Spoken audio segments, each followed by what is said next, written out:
Economics, the discipline. The study of every discipline starts with the process of defining it. Economics is no exception to this. But the challenge of articulating an overarching definition of any discipline has never been an easy task in it. And one has to be satisfied with a partial definition. Different economists have seen the discipline with differing perspectives and have been coming up with differing definitions. At times, a large number of such definitions became either narrow or incomprehensible. But it is necessary to have a working definition of the subject if one intends to study it. Before arriving at our own working definition of the subject, we may cite here two highly acclaimed and internationally established attempts in this direction. 1. Economics is the study of how societies use scarce resources to produce valuable commodities and distribute them among different people. 1. As per the definition, there are two key ideas in economics, that goods are scarce and that society must use its resources efficiently. Indeed, economics is an important subject because of the fact of scarcity and the need for efficient use of the resources. Over the last half a century, the study of economics has included such varied topics that the subject serves different purposes to different students of economics. Some study it to make money. Basically, most of its students in the developed world study economics to earn more money. But the same is not correct in the case of the developing world. The truth is that in the developing world economics has only been read and taught, not applied, if we do a sweeping generalization. Others study economics to know about poverty, unemployment, human development, shares and debentures, banking norms, prices and their movements, e-commerce, etc. Still others might be studying the discipline to enhance their knowledge of economics. 2. Economics studies how individuals, firms, governments, and other organizations within our society make choices and how these choices determine a society's use of its resources.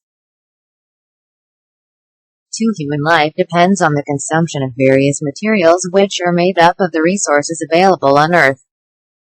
As there is no limit to human wants, we need infinite resources to gratify our needs. But the resources are limited. Now it is up to the individual and humanity at large as to how they try to satisfy their competing needs to get fulfilled by the limited resources. It means we need to make some choices before we utilize the scarce resources. By prioritizing some of our needs. In this process, some needs might never get fulfilled. At the same time, there might be some needs which may be fulfilled again and again with the available resources. Economics is the discipline which studies how individual, society and the government make their prioritized choices in the process of using the scarce resources to gratify the various needs and wants of life. Making such choices is an art as well as a science. As times change, the choices change. As space changes, human needs change and so modify the choices. After studying and surveying the various choices made by humanity at large in different time and space, there evolved the discipline of economics. As economics is an exercise in the space-time continuum and it deals with living human beings.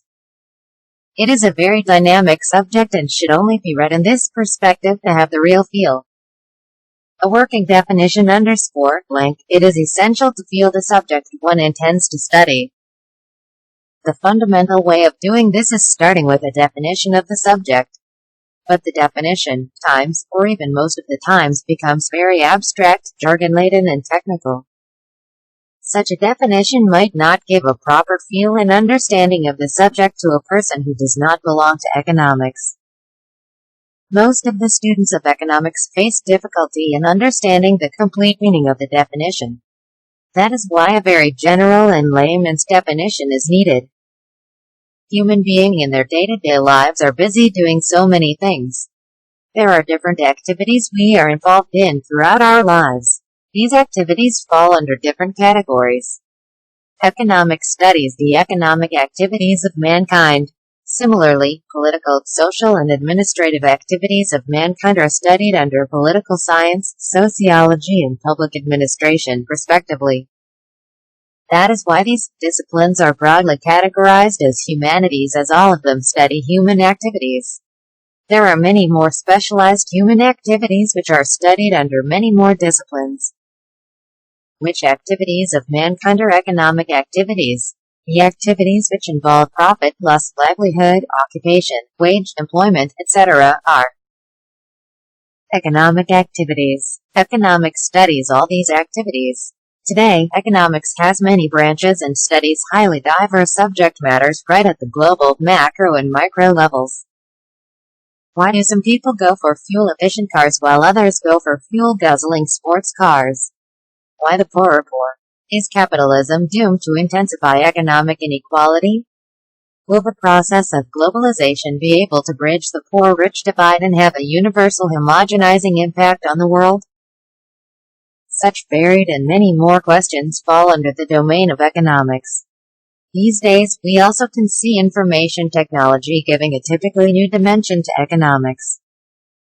Economics and the economy _ blank the relation between economics and the economy, simply saying, is that of theory and practice.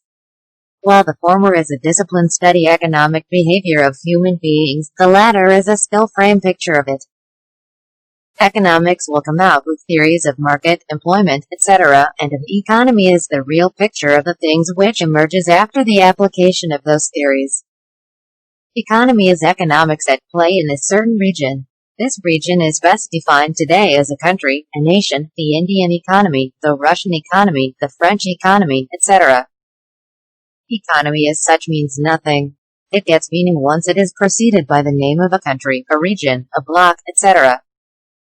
When we say developed economies, we mean economies of developed countries. Countries of the world might be facing some common economic challenges. At the same time, they might be facing some highly specific challenges. Economists, during the period of evolution of economics, have suggested some fixed number of theories and methods of solving those economic challenges. Now it depends upon the choice of the countries as to which set of principles and theories they select for solving their economic challenges. Further, many countries selecting the same remedy and tools to fight the same problems might have similar or dissimilar results during a given period. At the same time, two economies selecting different tools to solve the same economic problems might experience the same results or completely different results. Why is this so? Basically, economic theories are expectations of human behavior about their economic activities, and as human behavior depends greatly on many internal and external factors, the results are likely to have diversities. The level and quality of natural resources, the quantity and quality of human resources, the socio-political milieu, the historical background, the psychic makeup of the human resource, etc.